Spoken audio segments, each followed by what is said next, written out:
Welcome to my channel, a lead that brings your story about the love of a mafia boss. Now let's listen. My head throbbed with each beep of the heart monitor. The antiseptic smell of the hospital room burned my nostrils as I tried to focus on the ceiling tiles. Anything to distract from the dull ache radiating through my abdomen.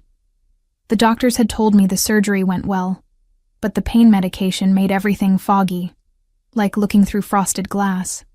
Ms. Walsh? How are you feeling today? A nurse with kind eyes and tired hands checked my IV. Her badge read, Marissa, though I'd seen 3 different nurses since waking up. Like I've been hit by a truck, I murmured, my voice raspy from the breathing tube they'd removed. When can I go home? Marissa's smile faltered. The doctor will be in shortly to discuss that. You had quite a serious procedure. The accident replayed in fragments. Shattered glass, the metallic taste of blood, the screech of tires. I'd been crossing the street after my late shift at the Kingsley Hotel when headlights flooded my vision. I didn't even have time to scream. What Marissa wasn't saying hovered in the air between us. I had no insurance. The emergency surgery that saved my life would cost more than I could earn in 5 years at my housekeeping job. Another debt to add to the mountain crushing me since Dad died, leaving me with nothing but his medical bills and a ramshackle house I could barely maintain. There's something else, Marissa said, checking my chart with too much concentration. Someone's been asking about you. A man. Very insistent. Security had to intervene yesterday. My heart monitor betrayed my spike of fear. What man? I don't know any men who would... He wouldn't give his name, just left his card for when you wake up. She hesitated, then pulled a heavy cream-colored business card from her pocket. I'm not supposed to do this, but he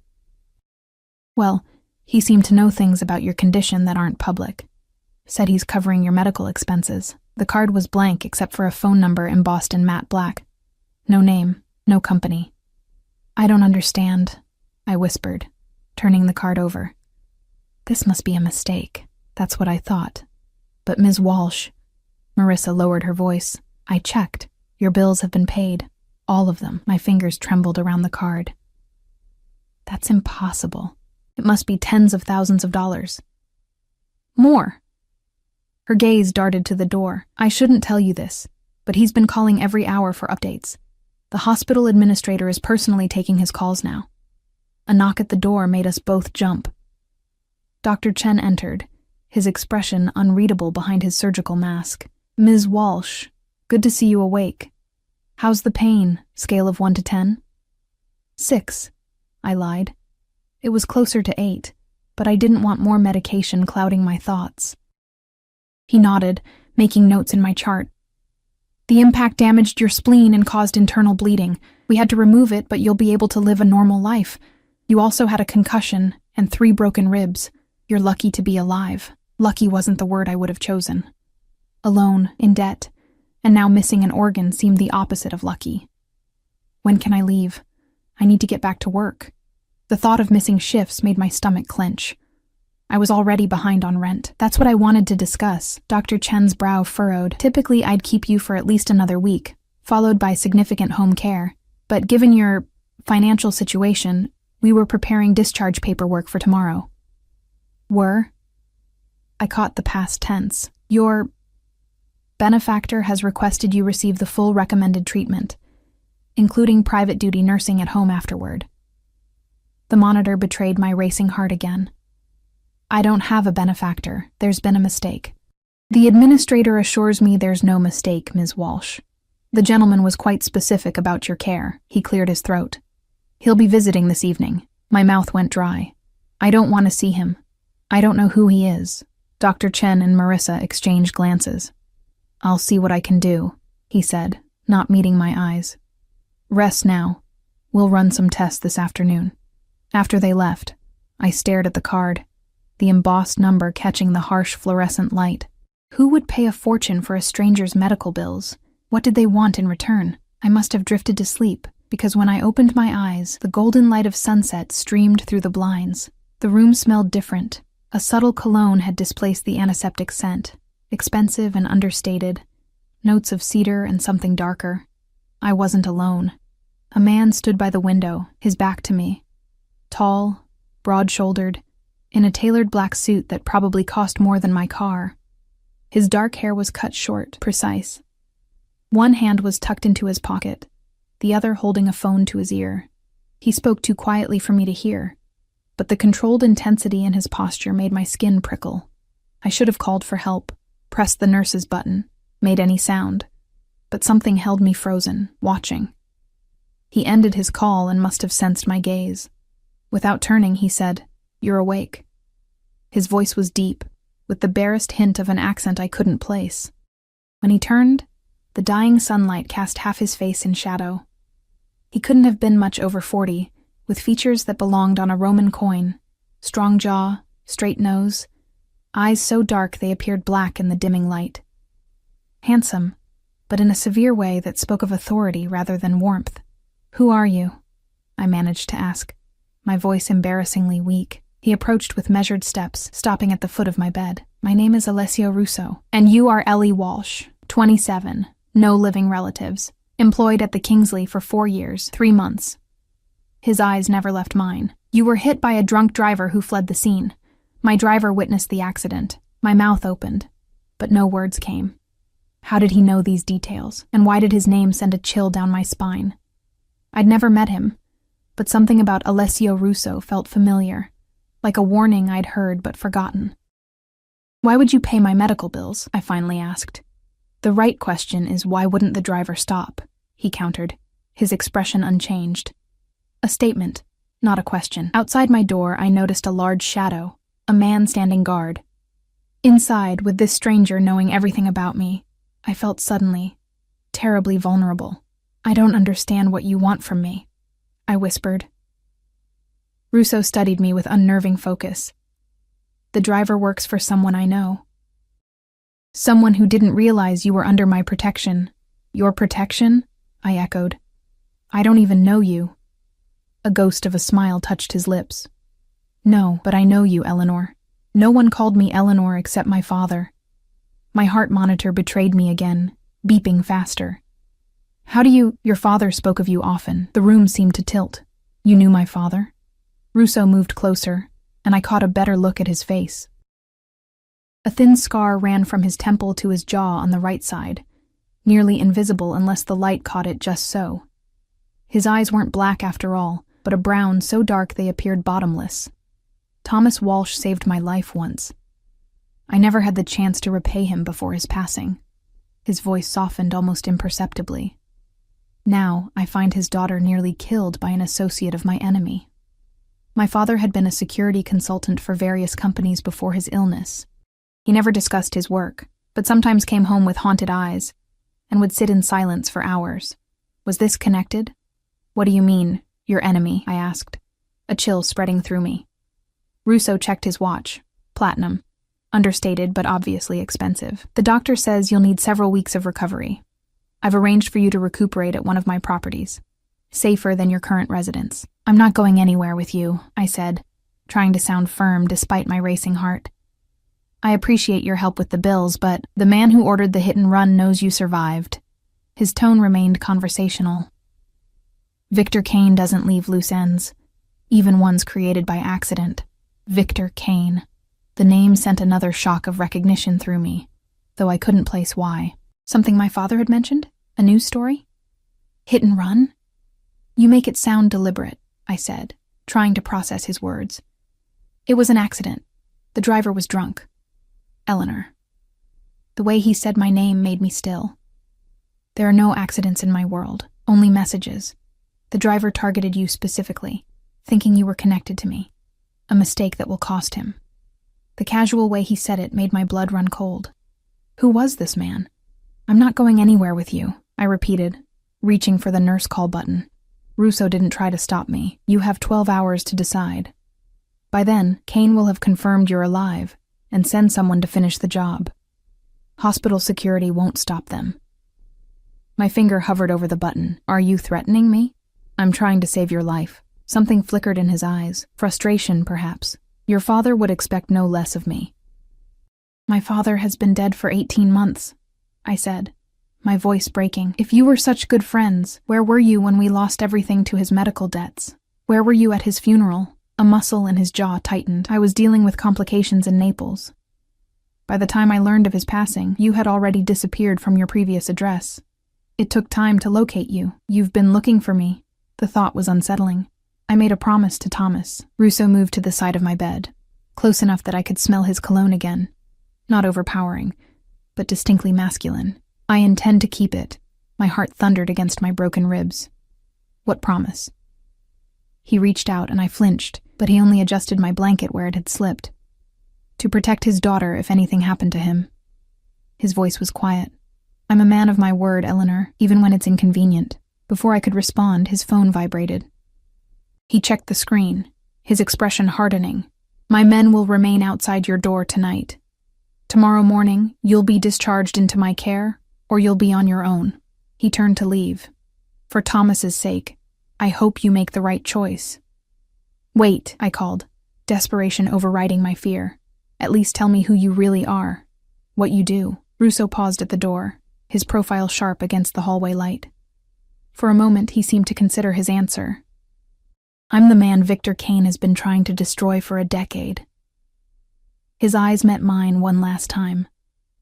And the only person standing between you and the same fate that claimed your father. The door closed behind him, leaving me alone with the steady beep of the monitor and the horrifying implication of his words. My father hadn't died of cancer. He'd been murdered. Sleep eluded me that night. Every shadow at my door made me flinch. Every footstep in the hallway sent my heart racing. The guard Russo had stationed outside, a broad-shouldered man with a military haircut and watchful eyes, checked on me hourly. He never spoke, just surveyed the room with clinical efficiency before returning to his post. By morning, exhaustion had settled into my bones, mixing with the constant pain of my injuries. The sunrise painted my sterile room in shades of pink and gold, a jarring contrast to the darkness of my thoughts. Doctor. Chen arrived early, accompanied by a hospital administrator, whose nervous smile didn't reach her eyes. Ms. Walsh, the administrator began, clutching a folder to her chest. We've prepared your discharge papers. Mr. Russo's private medical team will arrive at 9 to transport you. My mouth went dry. I haven't agreed to go with him. Dr. Chen and the administrator exchanged glances. Perhaps I wasn't clear, the administrator said, lowering her voice. Mr. Russo has made arrangements that the hospital board has approved. It's all been settled. The implication hung in the air. Whoever Alessio Russo was, he wielded enough power to make an entire hospital bend to his will. And if I refuse? I challenged, ignoring the twinge of pain as I sat up straighter. Dr. Chen cleared his throat. Medically speaking, I cannot discharge you without adequate care arrangements. You've suffered significant trauma. Without proper supervision, complications could be life-threatening. So I'm trapped, I whispered. You're being offered the best possible care. The administrator corrected, her smile brittle. Many would consider it fortunate. Fortune had nothing to do with it. This was calculation, a debt being called in that I never knew existed. After they left, Marissa helped me shower and change into clean clothes that had appeared mysteriously, soft gray lounge pants, and a matching top that fit perfectly. The fact that someone knew my size was another unsettling piece of the puzzle. Do you know who he is? I asked as she helped me back to bed. Russo? Marissa hesitated, checking that the door was closed. Not exactly, but everyone's talking. One of the security guards recognized him. She lowered her voice to barely a whisper. They say he runs half the import business on the East Coast, the kind that doesn't appear in official records. My stomach dropped. Import business. A euphemism for smuggling, drugs, weapons? He's dangerous, isn't he? I already knew the answer. The kind of man who gets what he wants, she replied carefully. But he's kept you safe all night. And those men outside. She shook her head. They're professionals, military or ex-law enforcement. At precisely 9 o'clock, the door opened to admit a woman in her 50s with silver-streaked dark hair, pulled into a tight bun. She wore scrubs, but carried herself with an authority that suggested she was used to giving orders, not taking them. Ms. Walsh, I'm Dr. Vivian Moretti, Mr. Russo's personal physician. Her Italian accent was pronounced, but her English perfect. Are you ready to depart? As if I had a choice. I nodded mutely. What followed was a blur of efficiency. Within 20 minutes, I was settled in a wheelchair, surrounded by Dr. Moretti and 2 male nurses, who moved with the same vigilant awareness as Russo's guard. We bypassed the main elevators, taking a service corridor to a loading dock, where a sleek black Escalade waited, windows tinted nearly opaque. The transition from wheelchair to vehicle was swift and practiced. Inside, the SUV had been modified into something resembling a mobile medical unit, with monitoring equipment and an IV stand. 40 minutes to the estate, the driver informed Dr. Moretti. Roads are clear. As we pulled away, I caught a glimpse of the hospital receding behind us, my last connection to normal life disappearing. Where are we going? I asked Dr. Moretti as she checked my vitals. Mr. Russo's primary residence in Connecticut, she replied, not looking up from her task. It has a fully equipped medical suite. Does he make a habit of bringing injured strangers to his home? Doctor. Moretti's eyes flickered to mine. In 15 years working for Mr. Russo, you are the first. The implication sent a shiver through me. What made me special? My father's connection? Or something else entirely? The Escalade traveled north out of the city, eventually turning onto progressively smaller roads, until we reached a wrought iron gate nestled between ancient oak trees. No sign indicated the property's owner, but the sophisticated security cameras tracking our approach spoke volumes. The gate opened silently, revealing a winding driveway that cut through manicured grounds. When the house came into view, I couldn't suppress a gasp. House was an understatement. It was an estate. A massive stone mansion that looked like it had been transplanted from the Italian countryside. 3 stories of honey-colored stone with a terracotta roof, surrounded by meticulously landscaped gardens. Mr. Russo acquired it 5 years ago, Dr. Moretti offered, noticing my expression. The renovation took 2 years. We didn't approach the main entrance, but circled to a side wing with its own discreet access. 2 men in dark suits opened the vehicle doors before we'd fully stopped. Through the windows, I noticed others patrolling the grounds, their movement casual, but their attention constant. My new room was nothing like the sterile hospital environment, spacious and elegant, with cream walls, hardwood floors, and French doors that opened onto a private garden. A hospital bed had been placed near the windows, but the rest of the furniture, a sitting area with a sofa and armchairs, an antique desk, built-in bookshelves, suggested a guest suite rather than a medical facility. Mr. Russo thought you would prefer comfort over clinical efficiency, Dr. Moretti explained, directing the nurses to transfer me to the bed. The monitoring equipment is discreet but comprehensive. As if summoned by his name, a knock came at the door, and Alessio Russo entered. Today he wore charcoal slacks and a black cashmere sweater that somehow made him look even more imposing than the suit had. Sunlight from the windows caught the silver at his temples, the only indication of age in his otherwise youthful appearance. Eleanor, he acknowledged with a slight nod. How was the journey? Illuminating, I replied, meeting his gaze directly. I've learned I have no say in my own care. A flicker of amusement crossed his face. You had a choice. You chose safety. Did I? When the alternative was being left vulnerable to whoever tried to kill me, Russo turned to Dr. Moretti. Give us a moment. She nodded and ushered the nurses out, closing the door behind them. Russo approached, taking the chair beside my bed. Up close, in daylight, I could see the fatigue lines around his eyes, the tension in his shoulders. Your father was a practical man, he said after a moment. He understood that sometimes protection comes with constraints. Stop talking about my father as if you knew him better than I did, I snapped, pain and exhaustion fraying my composure. Perhaps I knew a different side of him. Russo's voice remained calm.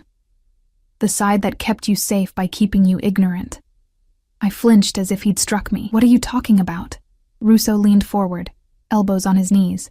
Thomas worked for me for nearly 15 years, Eleanor. Not for various companies, as he told you. The room seemed to spin. That's impossible. My father was a security consultant. He helped companies with their protection systems.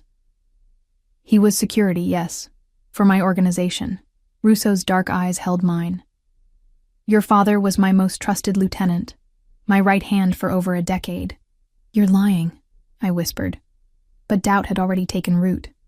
It would explain so much: Dad's secretive nature, the unexplained cash that sometimes appeared when we needed it most, the late-night phone calls in languages I didn't recognize. I never lie, Russo said simply. It's inefficient. If he worked for you, then why were we always struggling? Why did he die drowning in medical debt? A muscle in Russo's jaw tightened. Thomas kept separate accounts, money I could never trace. He wanted you to have a clean life, untouched by his association with me. When he fell ill, he refused my help. That doesn't sound like my father. No. Russo raised an eyebrow. The man who sent you to your aunt's every time business associates came to town? Who insisted you attend college 3 states away? Who never once brought his work home? Each word hit like a physical blow. All those strange inconsistencies in my childhood, the mysterious business trips, the burner phones, Dad's insistence that I never answer the door when he wasn't home. Suddenly they had context. If what you're saying is true, I said slowly, then my father worked for a criminal. Russo didn't flinch at the accusation. I operate businesses outside the conventional framework of the law, yes. You're a mafia boss. The words fell between us, heavy with implication. That term is melodramatic and imprecise, he replied with a slight shrug. I prefer to think of myself as an entrepreneur with unique approaches to conflict resolution. Despite everything, a laugh escaped me, harsh and disbelieving. Is that what you call it when you have someone killed? His expression darkened. I don't discuss business specifics with civilians. Is that what I am? A civilian. You're Thomas Walsh's daughter, Russo said, as if that explained everything, which means you're my responsibility now. I don't want to be anyone's responsibility, I retorted. I want my life back. That life ended the moment Victor Kane's driver hit you. Russo stood, buttoning his suit jacket with precise movements. Whether you choose to accept it or not, you're part of this world now, Eleanor. My world. I shook my head. I want no part of whatever this is. Unfortunately, Kane has made that decision for both of us. Russo moved to the French doors, looking out at the garden. He believes harming you will wound me. That makes you a target. Why would hurting me affect you at all? I demanded. You didn't even know me until yesterday. Russo turned, his expression unreadable, because Thomas extracted a promise from me before his final mission. He knew the risks were exceptional. What promise? That if anything happened to him, I would ensure his daughter never wanted for anything. His gaze was steady. That I would protect you with the same dedication he had shown me. My father died of cancer, I said.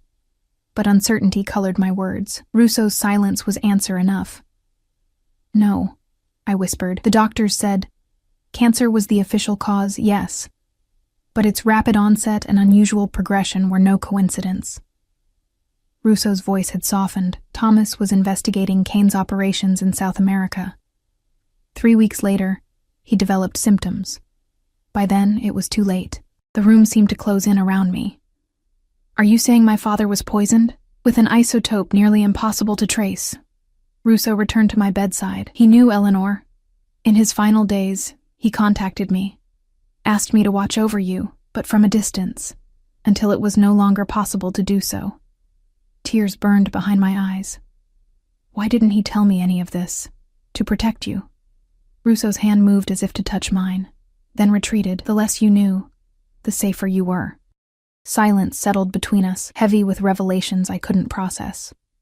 My father, the quiet, principled man who taught me to always tell the truth, had built his life on secrets, had worked for a man who casually discussed murder as conflict resolution, had kept me in the dark about everything. I need time, I finally said, my voice barely audible. This is too much. Russo nodded once. Rest. Dr. Moretti will check on you hourly. He moved toward the door, then paused. Your father kept a journal. I recovered it after his death. When you're stronger, perhaps you'll want to read it. After he left, I stared at the ceiling, tears streaming silently down my face. Grief I thought I'd processed months ago returned with fresh intensity. Not just for the father I'd lost, but for the father I never truly knew. Days blurred together in my gilded prison. Dr. Moretti supervised my recovery with efficient compassion, and the staff, all of whom seemed to serve dual roles as caretakers and security, anticipated my needs before I voiced them. My room became both sanctuary and cell. Beautiful but confining. Russo visited daily, usually in the evenings, sometimes just to inquire about my progress, other times staying longer to share carefully edited stories about my father. I found myself both dreading and anticipating these visits, hungry for any scrap of information about Dad, yet resentful of the source. A week into my stay, my strength had improved enough for short walks in the adjacent garden. Under Dr. Moretti's watchful eye, I ventured outside for the first time since arriving. The October air carried the crisp scent of fallen leaves, and the late afternoon sun cast long shadows across the immaculate grounds. "You're healing remarkably well, Doctor," Moretti observed as I completed a slow circuit of the garden path. "Your father had the same constitution. Resilient," I glanced at her. "You knew my father?" A shadow crossed her face. "I treated him several times over the years. Gunshot wound in 2015, broken ribs in 2018, and..." She hesitated. "During his final illness," I finished for her. She nodded. "I suspected poisoning early on, but the particular agent used was sophisticated, beyond my ability to counteract."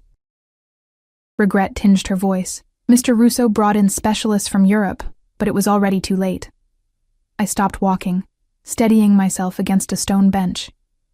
"He really did try to save him. Mr. Russo exhausted every resource, called in every favor." Dr. Moretti's gaze was direct. "I've never seen him so affected." Before I could respond, movement at the edge of the garden caught my attention. Russo emerged from a side door of the main house, accompanied by two men in suits. Even from a distance, the air of authority surrounding him was palpable. The men listened intently as he spoke, nodding occasionally. One passed him a folder, which he reviewed with focused attention. As if sensing my gaze, he looked up, his eyes finding mine across the distance. Something flickered in his expression. Concern, perhaps, or something else I couldn't name. He said something to the men, who retreated into the house, then started toward us. "Dr. Moretti," he greeted with a nod. "Eleanor, you look better." I was suddenly acutely aware of my appearance. Unwashed hair pulled into a messy bun, borrowed clothes hanging loose on my frame, face pale from confinement. "Fresh air helps," I replied, aiming for a neutral tone. "Indeed." His gaze lingered on me a moment too long. "Dr. Moretti, may I have a word with Eleanor? Privately." The doctor hesitated, then nodded. 10 minutes only. She shouldn't overexert herself. After she retreated to a respectful distance, Russo gestured to the bench. "Shall we?" I sat, grateful for the support. Up close, I noticed subtle signs of strain in his appearance. The shadow of stubble along his jaw, a slight tightness around his eyes. "There have been developments," he said without preamble. "Kane's men have been making inquiries about you, showing your photograph in establishments near the Kingsley." Fear coiled in my stomach. "How did they get my photo?" "Your employee ID, most likely, or social media, though you maintain minimal presence there." He sounded almost approving of my digital discretion. "What does it mean?" "It means they're confirming you were the intended target." Russo's voice remained calm, but I detected an undercurrent of controlled anger. "Which makes our next steps clearer." "Our next steps?" "You can't return to your former life, Eleanor. Not now, perhaps not ever." His directness was both terrifying and strangely comforting. No platitudes, no false reassurances. "You expect me to just disappear?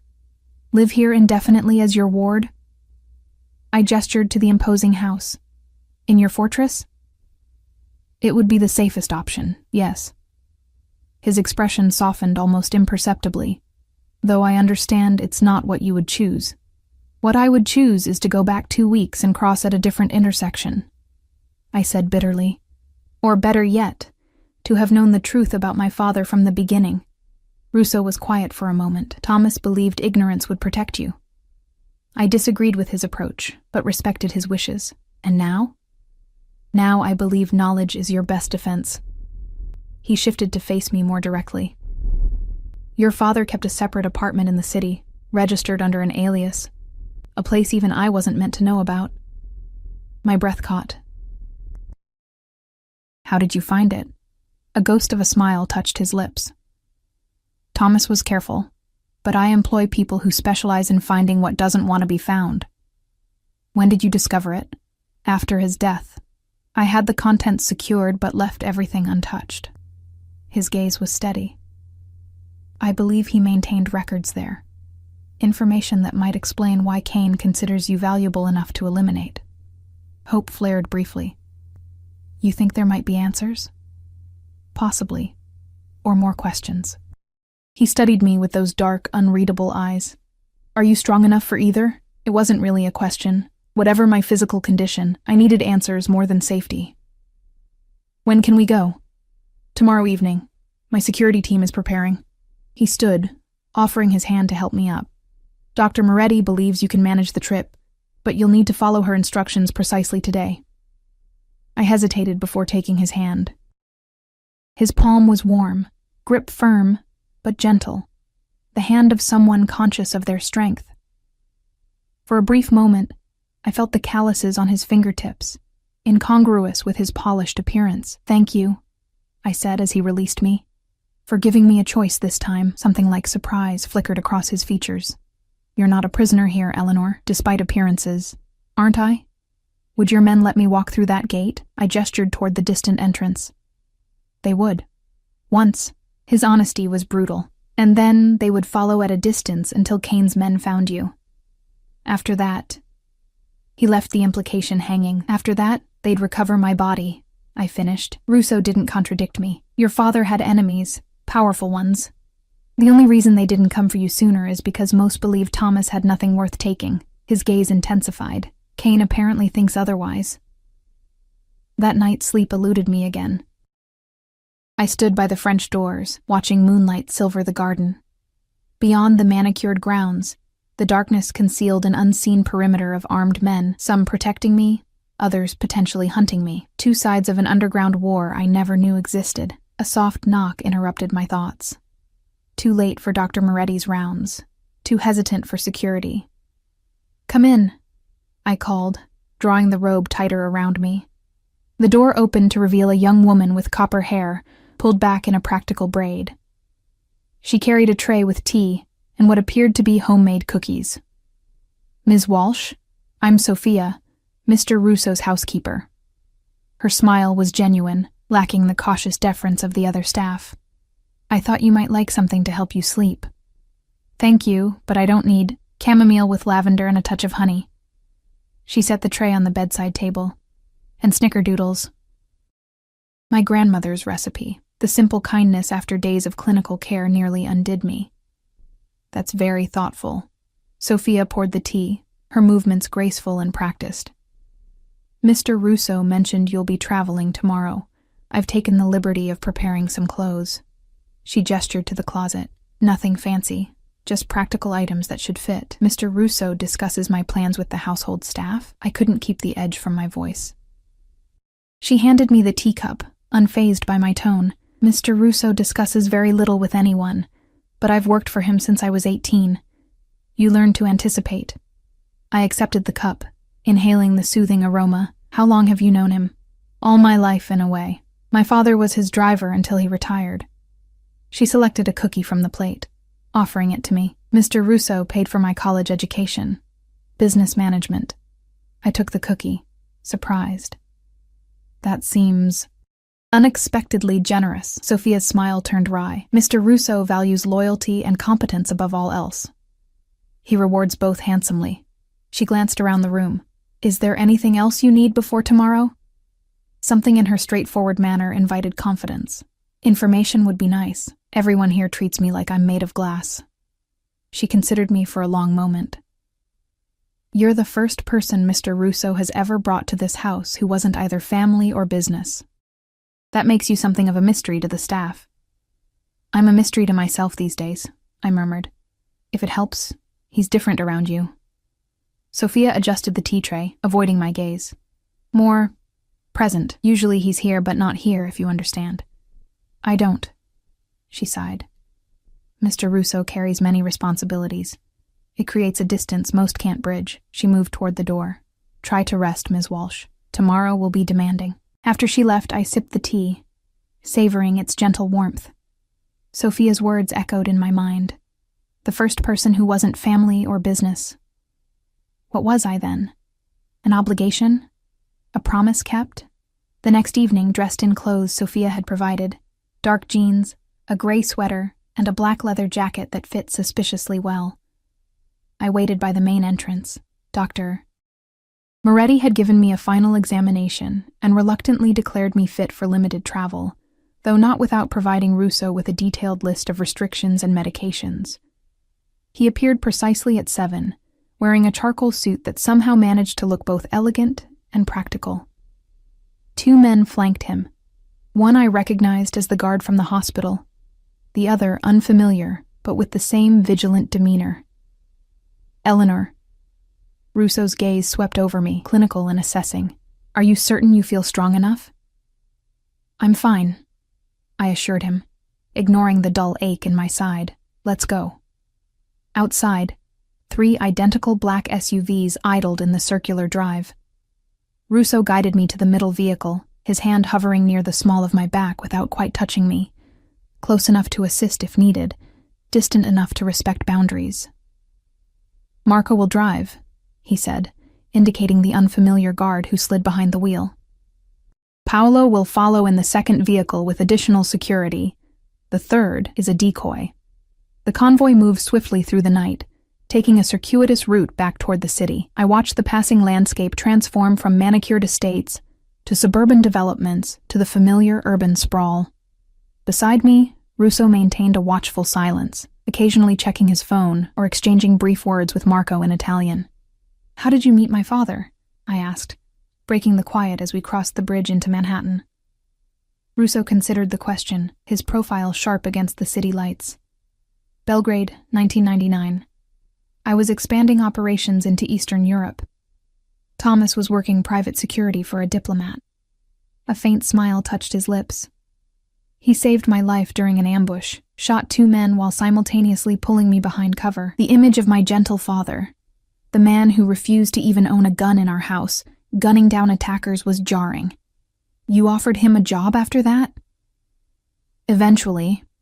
Russo turned to face me. First, I had him investigated thoroughly. Thomas wasn't easily bought. He had principles. Then why did he work for you? The question had been burning inside me for days. Protection. Russo's gaze was steady. For you. Your mother had recently died. He had a young daughter to support alone. I offered security, stability. By having him do what exactly? Russo's expression remained neutral. Your father never killed for me, if that's your concern. He was my security consultant in truth, assessed vulnerabilities, planned protective measures, vetted personnel. He had a unique talent for identifying threats before they materialized. It was strange how relief could coexist with disillusionment. My father hadn't been an assassin, but he had willingly worked for a criminal enterprise, protected it, enabled it. We're approaching the location, Marco announced, breaking into my thoughts. Perimeter looks clear. The SUV slowed, turning down a narrow side street in an older neighborhood I didn't immediately recognize. The buildings here were pre-war, dignified despite signs of age. We stopped before a nondescript brownstone with darkened windows. Stay here until we secure the entrance, Russo instructed, his tone shifting to something harder, more commanding. He exchanged a few rapid words with Marco in Italian before they both exited the vehicle. I watched through the tinted window as Russo and Marco approached the building with practiced caution.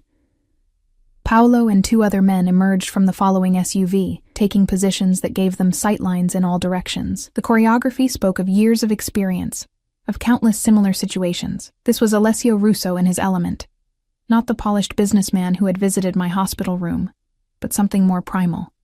A predator moving through familiar hunting grounds. 5 minutes later, Marco returned, opening my door. All clear, Ms. Walsh. The building's entrance hall was dimly lit and smelled faintly of old wood and polish. A narrow staircase led upward, worn in the middle from decades of footsteps. Russo waited at the bottom, keys in hand. "Third floor," he said, gesturing for me to precede him. "Can you manage the stairs?" I nodded, determined not to show weakness. The climb was harder than I'd anticipated, each step pulling at my healing incision. By the second landing, I was breathless, pain radiating through my abdomen. A warm hand at my elbow steadied me. "Take a moment," Russo said quietly. Not an order, but not quite a suggestion either. "I'm fine," I insisted, but leaned against the wall nonetheless. His eyes narrowed slightly. "Stubbornness is an admirable trait in appropriate circumstances. This isn't one of them.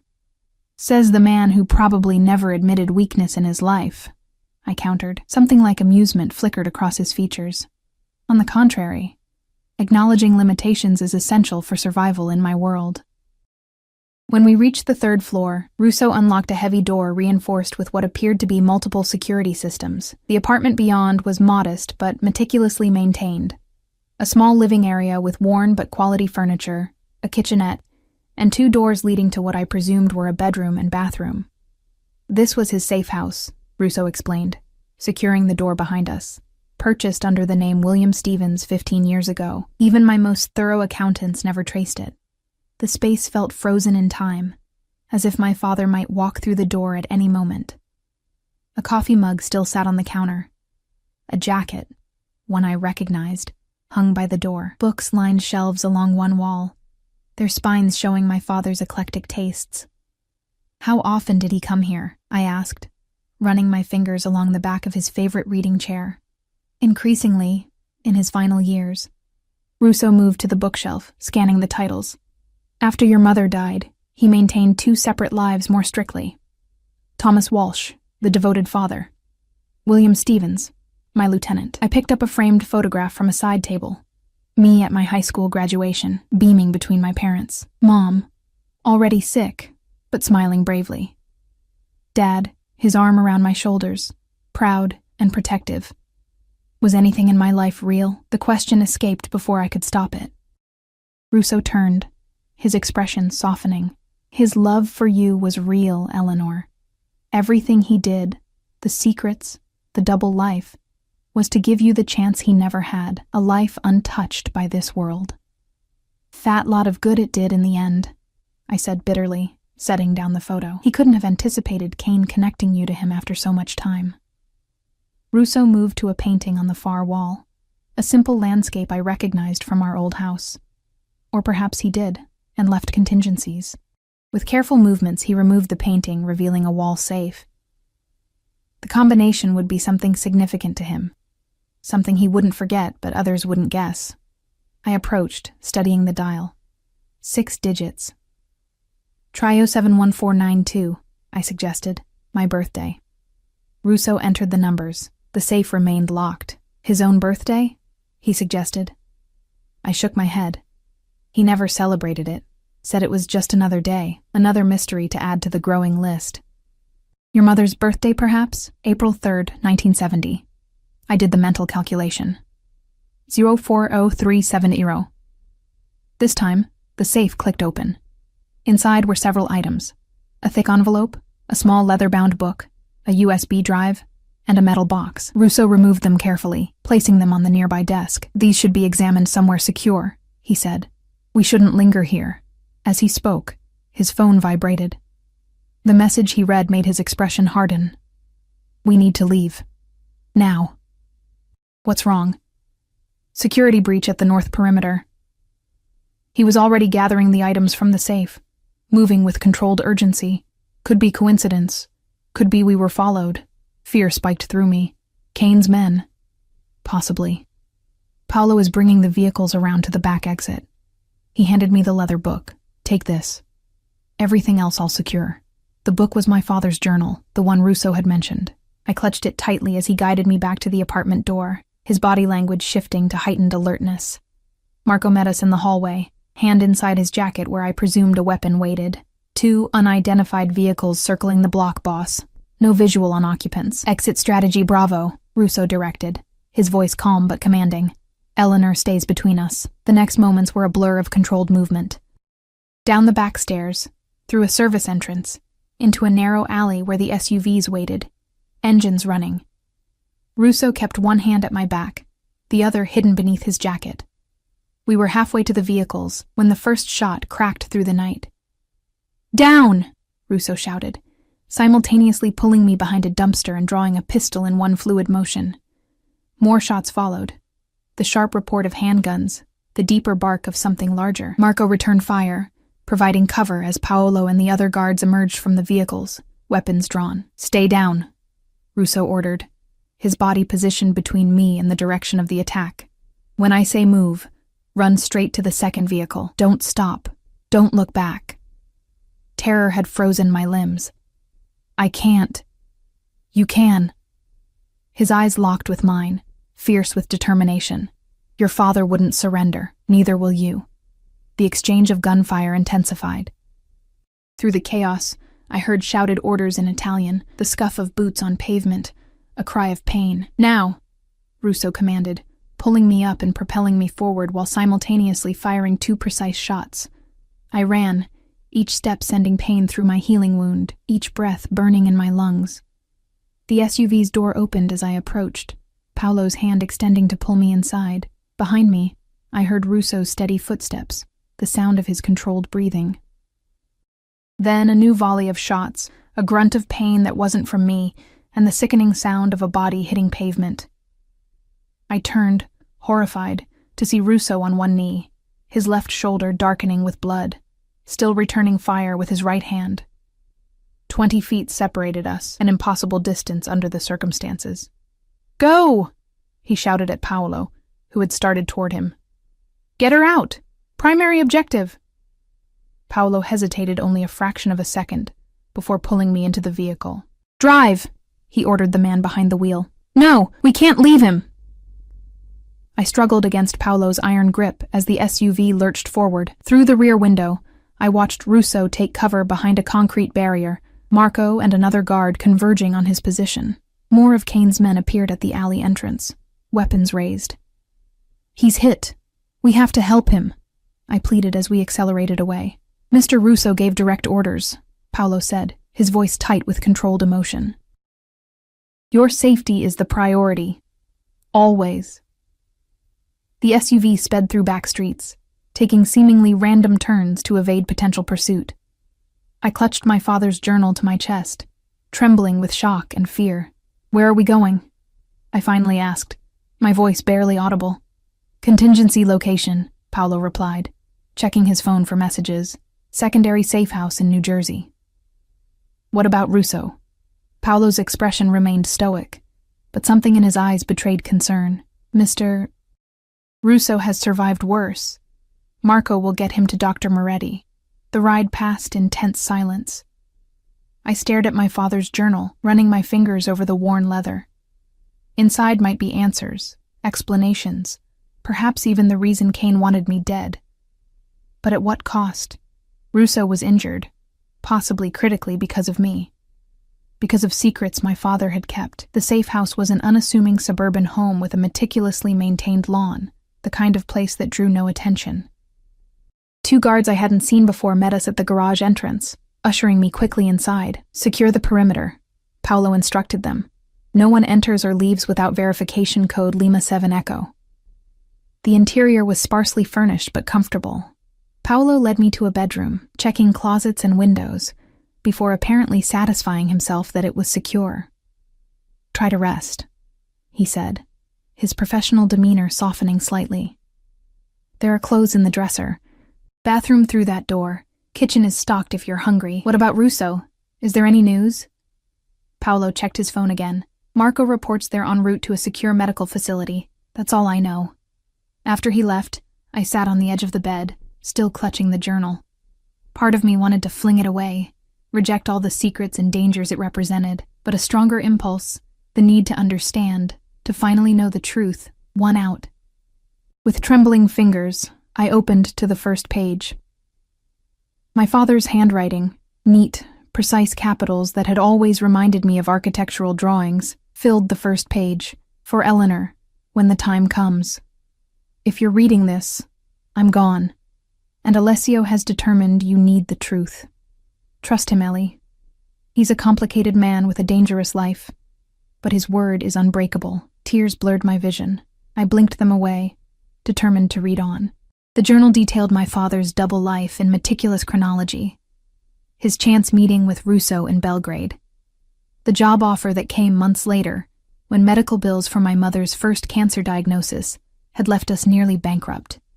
His initial reluctance, followed by pragmatic acceptance of what the role could provide: financial security, the best medical care for Mom, a future for me. "I've made a deal with the devil," he wrote, but a devil with his own moral code. Russo never asked me to cross the lines I drew. He respects boundaries, honors agreements. In his world, that's rare. I read through the night, absorbing revelations that transformed my understanding of the man who raised me.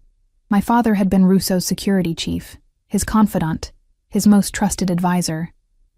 He had witnessed violence but rarely participated in it, had moved in circles of power I couldn't imagine, had kept meticulous records of every transaction, every meeting, every potential threat, including Victor Kane. Kane suspects something about the Santiago shipment. His men have been asking questions along the docks. If they discover the manifest discrepancy, the whole operation is compromised. Worse, they might trace it back to Elena. Elena.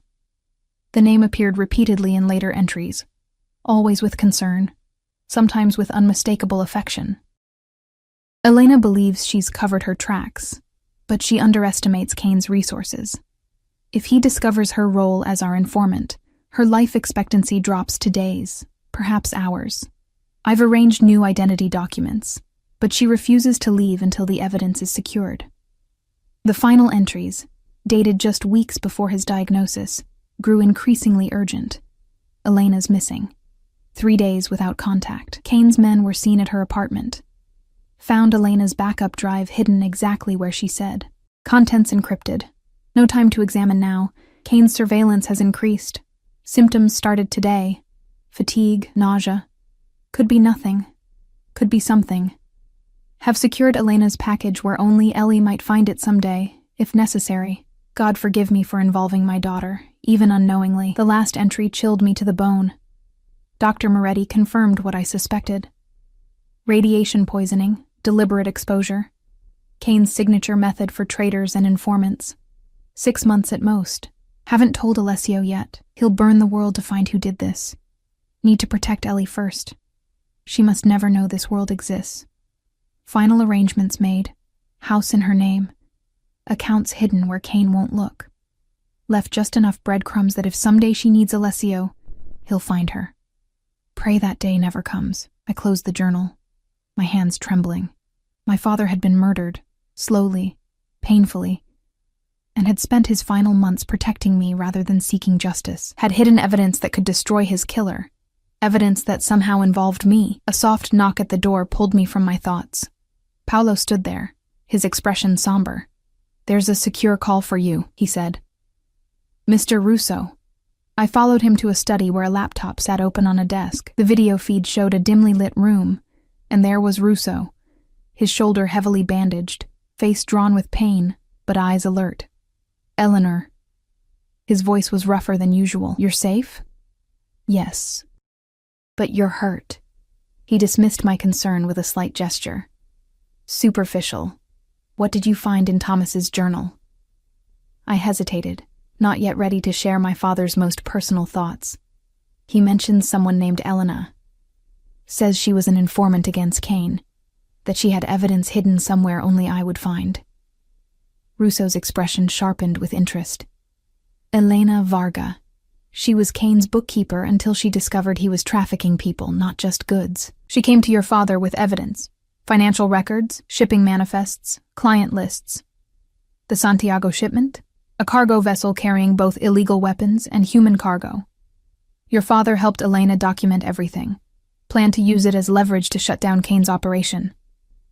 His jaw tightened. Then Elena disappeared, and your father fell ill shortly after. He knew he was poisoned, I said quietly. Knew it was Kane. Russo's gaze was steady through the screen. Yes. By the time he told me, it was too late for treatment, too late for anything but arrangements. He said he hid Elena's evidence where only I might find it. I struggled to make sense of it, but that's impossible. I knew nothing about his work, his connections. Think, Eleanor. A place only you would know to look. Somewhere connected to your shared history. Not his professional life. I closed my eyes, mentally walking through our old house. Dad's study, already searched by Russo's men, the family photo albums, the storage boxes in the attic. The beach house, I whispered, eyes flying open. Cape May. We spent every summer there until Mom got sick. Dad kept the property, but we never went back after she died. Russo nodded slowly. It's not in any of his financial records. Not under Thomas Walsh or any aliases we've identified. It belonged to my mother's family. She inherited it from her grandparents. A memory surfaced. There's a hidden compartment in the library floor. An old smuggler's hole from Prohibition days. We used it for a time capsule when I was 10. Russo was already issuing orders to someone off-screen. We'll secure the location immediately. I need to go there. I leaned closer to the camera. If it's where he hid Elena's evidence, it will be coded or protected somehow. Something only I would understand. His expression hardened. Out of the question. Kane's men nearly killed us both tonight. And they'll try again whether I'm here or there, I countered. At least at the beach house, I might find what they're after, what got my father killed. A long silence stretched between us as Russo weighed my words. 24 hours, he finally said. My team secures the property first. Full perimeter surveillance. You arrive only when I personally confirm it's safe. And you? I asked, unable to stop myself. Will you be there? Something flickered in his eyes, surprise perhaps at my concern. I'll be there. Morning brought new clothes, a secured vehicle, and a 4-man security detail for the drive to Cape May. Paolo remained at my side, vigilant and silent, as we traveled south along the coast. The beach house appeared exactly as I remembered. A weathered Victorian with blue shutters and a wide porch facing the ocean. Late October had emptied the neighboring properties, leaving our arrival unobserved except by Russo's men, who had established positions around the perimeter. I paused at the front gate, memories washing over me, Mom's laughter from the kitchen, Dad teaching me to fish off the small dock. Countless summer days that felt eternal in their simplicity. Ms. Walsh? Paolo prompted gently. We should move inside. The interior smelled of disuse and salt air. Sheets draped the furniture, and a fine layer of dust covered surfaces. But otherwise, it remained frozen in time, a museum to my childhood. I moved directly to the small library at the back of the house. The hidden compartment was concealed beneath a built-in window seat, its existence betrayed only by a nearly invisible seam in the floorboards. It took both Paolo and me to shift the heavy seat, revealing the small trapdoor beneath. Allow me, Paolo said, drawing a flashlight and checking the space for traps or surprises before nodding. Appears clear. The compartment was deeper than I remembered, extending under the floor. At the bottom sat a metal lockbox, not the childish time capsule we'd buried, but something far more secure. A combination lock secured it, with letters rather than numbers. It needs a password, I said, studying the 5 dials. Paolo reached for his phone. I'll contact Mr. Russo for instructions. No need. I turned the dials carefully. ELLIE, my childhood nickname, used only by my parents. The box opened with a soft click. Inside lay a leather portfolio, a USB drive sealed in plastic, and an envelope with my name written in unfamiliar handwriting. I removed them carefully, setting them on the window seat. We should take these directly to Mr. Russo, Paolo suggested. I shook my head. First, I need to understand what my father died protecting. The leather portfolio contained financial records, ledgers documenting transactions, bank transfers, shell companies. Names, dates, amounts, all meticulous in their detail. The human trafficking operation was laid bare in cold numbers, each representing lives bought and sold. The USB drive would need proper examination, but the letter, that was meant for me alone. I broke the seal, unfolding pages of graceful feminine handwriting. Eleanor, my name is Elena Varga. You don't know me, but I knew your father well. He was a good man in a world of wolves, and he spoke of you often. If you're reading this, both your father and I are likely dead. The evidence accompanying this letter documents Victor Kane's criminal empire, particularly his human trafficking operation. Your father helped me gather this information at great personal risk, believing it could dismantle Kane's network permanently. Thomas kept you separate from his professional life, but he feared that if anything happened to him, Kane might eventually connect you to this evidence. That fear has likely come to pass if you found this letter. Trust Alessio Russo. Your father did, with his life and with yours. Russo is dangerous, yes, but honorable in his own way. He operates by a code that Kane could never understand. The encryption key for the digital files is your birthday, followed by your mother's maiden name. The original documents are in a safety deposit box at First Maritime Bank, Cape May Branch, box the 2047. The key is taped beneath this letter. I'm sorry to place this burden on your shoulders. Your father wanted nothing more than to keep you safe from this world. With regret and hope, Elena Varga. A small key was indeed taped to the back of the final page. I removed it carefully, turning it over in my palm. We need to go to First Maritime Bank, I told Paolo.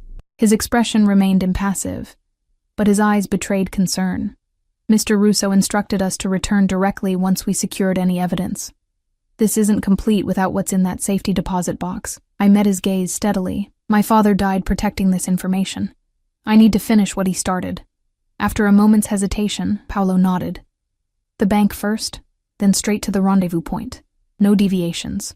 An hour later, we stood in a private viewing room at First Maritime Bank. The contents of box Thubber 247 spread before us. Photographs documenting Kane's operation, shipping manifests, passport copies of trafficking victims, and most damning of all, a ledger of payoffs to officials who enabled the enterprise. This is enough to destroy him, Paolo murmured, his professional detachment slipping for a moment. It's what got my father killed, I said, gathering everything into the secure case Paolo had brought. Let's make it count. The rendezvous point was a private airstrip 20 miles inland. As our vehicle approached, I saw the sleek shape of a private jet waiting on the tarmac, and standing beside it, despite his injury, was Russo. He looked pale but composed, his left arm in a sling beneath his suit jacket. His eyes tracked our approach with predatory focus, tension visible in his stance until he confirmed it was indeed us. You found it, he said as I approached, gaze dropping to the case in my hand.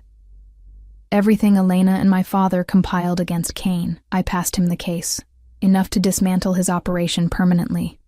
Russo's hand brushed mine as he took the case. Your father would be proud of your courage today. What happens now? I asked. Now we use this information precisely as Thomas intended. His expression was resolute. Kane's empire falls piece by piece. His political protection evaporates, his assets freeze, his network scatters. And me? Do I spend the rest of my life looking over my shoulder, living in your fortress? Russo studied me for a long moment. That depends on you, Eleanor. There are options. What options? Witness protection, new identity, new location, government resources to keep you hidden. His voice was neutral, giving nothing away. But, I prompted, sensing the unspoken alternative. Or you stay under my protection. Something shifted in his gaze, a vulnerability I hadn't seen before. Not as a prisoner or an obligation, but as someone under my personal guardianship. The implication hung between us. Not quite an offer, not quite a request. Is that what my father would have wanted? I asked softly. Thomas wanted you safe, above all else. A faint smile touched his lips. But he also raised a daughter with his own stubborn integrity. He would respect whatever choice you make. The jet engines began spinning up, their steady hum filling the silence between us. I need time to decide, I finally said. Russo nodded. Time you shall have, but first, we eliminate the immediate threat. He gestured to the waiting aircraft. 3 hours to Washington. Justice Department officials are expecting this evidence. As we boarded the jet, I realized I was crossing a threshold. Not just physically, but into a world my father had tried to keep separate from mine. A world of shadows and power, danger and hard choices. Yet somehow, with Russo beside me, Steady despite his injury, I felt a strange sense of clarity. My father had navigated this world while maintaining his core principles. Perhaps I could find my own path through it as well. As the jet lifted off, carrying us toward justice for my father and for Elena, I made my decision. Not witness protection and a lifetime of running, not hiding behind Russo's walls and guards. Something different. A third path, forged from my father's courage and my own determination. I would use this painful inheritance, knowledge, connections, resources, to ensure no one else suffered as the victims in those files had. I know what I want to do, I told Russo, as we leveled off above the clouds. His dark eyes met mine, watchful and surprisingly gentle. And what is that, Eleanor? Continue their work, my father's, Elena's. Help dismantle operations like Kane's for good. I straightened in my seat. I have skills, a finance degree I've never fully used, knowledge of two worlds now. For the first time since I'd met him, Russo looked genuinely surprised. Then, slowly, his expression transformed with something that might have been pride. It won't be safe, he warned, though I could tell the idea had taken root. Nothing worth doing ever is. I echoed words my father had often said. But I won't do it alone. His hand found mine across the narrow aisle, warm and strong. Not demanding, not controlling, supporting. No, he agreed softly. Not alone. In that moment, as we flew toward whatever future awaited us, I felt my father's presence more strongly than I had since his death, not approving exactly, but understanding. He had made his choices to protect me,